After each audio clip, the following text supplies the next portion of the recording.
The rise and fall of the Byzantine Empire. Imagine an empire that lasted over 1,000 years, an empire that bridged East and West, Christian and pagan, Roman and Greece.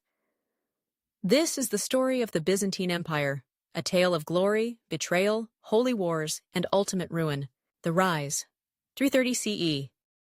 Our story begins in 330 CE, when the Roman Emperor Constantine the Great does the unthinkable. He moves the capital of the Roman Empire east to a humble Greek town called Byzantium.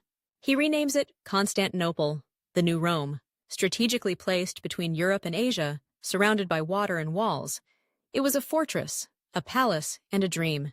And when the Western Roman Empire crumbled under barbarian invasions, the eastern half, now called the Byzantine Empire, stood tall. The Golden Age, 6th century. Fast forward to the 6th century, the reign of Emperor Justinian the Great. He had one goal: rebuild the Roman Empire.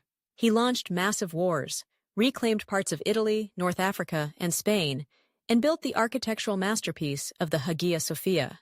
He also gave the empire the Justinian Code, the foundation of modern law in many countries today.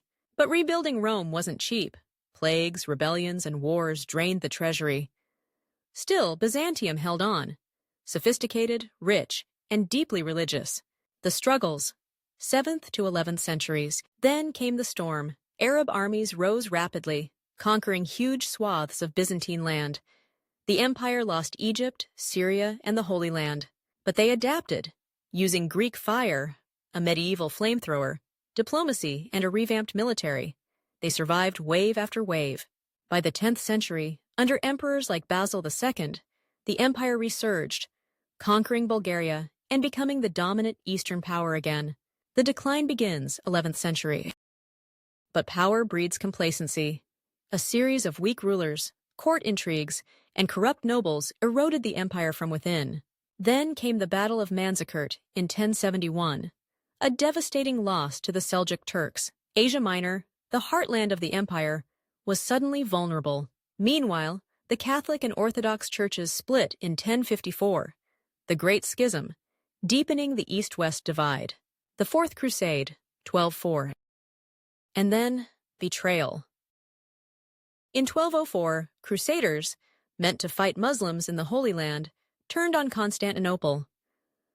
The Fourth Crusade sacked the Christian city in a blood-soaked frenzy. Byzantium shattered. For 57 years, Latin Crusaders ruled the empire's heart. Though the Byzantines would eventually reclaim the city in 1261, the damage was irreversible. The end, 1453. And then, like the slow closing of a giant book, Byzantium faded. Surrounded by enemies, crushed by debt, and reduced to a few city blocks, the once mighty empire waited for the final blow. In 1453, Sultan Mehmed II of the Ottoman Empire laid siege to Constantinople. The walls that had stood for a millennium crumbled. The last emperor, Constantine XI, died sword in hand, and the city fell, ending powerful close. The Byzantine Empire was gone. But its legacy lives on. In law, in religion, in art and architecture.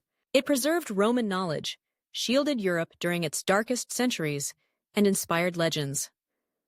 It was the empire that refused to die, until it did. For more interesting history, subscribe.